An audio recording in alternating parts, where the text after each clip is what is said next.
अस्सलाम वालेकुम नाज़रीन। हर बंदा जानता है, खासकर इस्लाम ने तो इस बात को बहुत ज़्यादा इशू किया कि बेटी खुदा की रहमत होती है। जब किसी के घर में बेटा पैदा होता है तो अल्लाह पाक उस बच्चे के कान में कहता है जाओ अपने बाप का बाजू बन जाओ।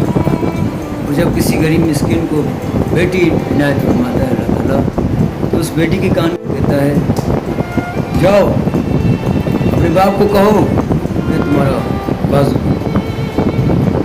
अल्लाह ने बेटी को बहुत बड़ा रहमत का दर्जा दिया। लेकिन जब किसी गरीब के घर में एक बेटी की विलादत होती है तो वो बाप थोड़ा सा परेशान होता है। जानता है क्यों? क्योंकि वो चाहता था कि उससे कोई बेटा हो जो बुढ़ापे में उसका सहारा बने, उसका बाजू बने। लेकिन वक्त और हालात के साथ साथ मजबूरन उस शख्स को उस बच्ची को एक्सेप्ट करना पड़ता है। जैसे जैसी बच्ची बड़ी होती है सबसे ज़्यादा प्यार बाप ही उसे करता है।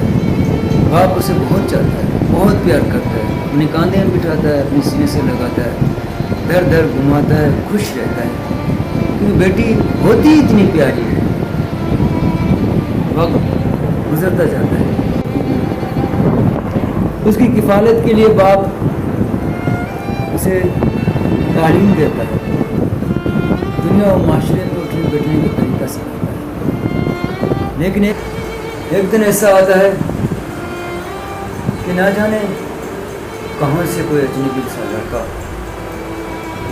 वो बच्ची जब जवान होती है तो अपनी चिपड़ी चिपड़ी बातों में उसे अपना बनाने में मजबूर करता है और बेटी उसी की बातों में आ जाती है और अपने माँ बाप की 18 साल की प्यार, अपने भाइयों का प्यार, अपने रिश्तेदार खानदान का प्यार मार सब कुछ भूल जाता है उस लड़के के चक्कर में रहता है। फिर ना जाने क्यों एक दिन वो अपने माँ बाप का मोहब्बत भूल कर उस लड़के के प्यार में इतनी पागल हो जाती है कि अपनी माँ जिसने दूध के जरिए अपना खून पिलाया, अपना बाप जिसने उसे अपने सीने से लगाया, कांधे बिठा के घुमाया, उसका अपने भाइयों उसे बहुत बेपनाह प्यार करते थे, उन सबको मार कर हिला करके उस अजनबी सी नौजवान जिसे वो अपने दिल में चाहती थी उसके साथ चली जाती है। कितने लोगों का खून करके चली जाती है वो बेटी, कितनी खानदानों का, रिश्तेदारों का। वो बेटी तो चली जाती है लेकिन उसके जाने के बाद उसके घर वालों को जो ताने, जो बातें सुननी पड़ती है, उसकी बहन लोग उससे भी ताने मारते हैं कि इस लड़की से कौन ब्याएगा, इसकी तो बहन भाग गई, इस खानदान से कौन रिश्ता रखेगा जिस घर की बेटी भाग गई। बेटी भाग जाती है या किसी के साथ चली जाती है, माँ बाप का सर झुक जाता है, वो किसी को मुंह दिखाने के काबिल नहीं, किसी के सवालों का जवाब भी नहीं दे पाती। क्या बेटियां इसलिए बड़ी की जाती हैं? अल्लाह की रहमत को प्यार करके इतनी इसलिए बड़ी कर जाती है तो किसी की बातों में आकर अपने माँ बाप को हिला कर जाती है।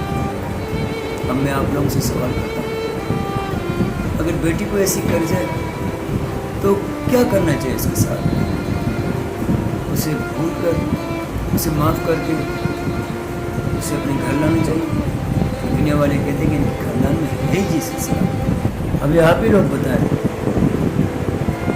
क्या इस तरह की बेटियों से क्या करना चाहिए? सदा सलामत, सदा खुश, अल्लाह सलाम।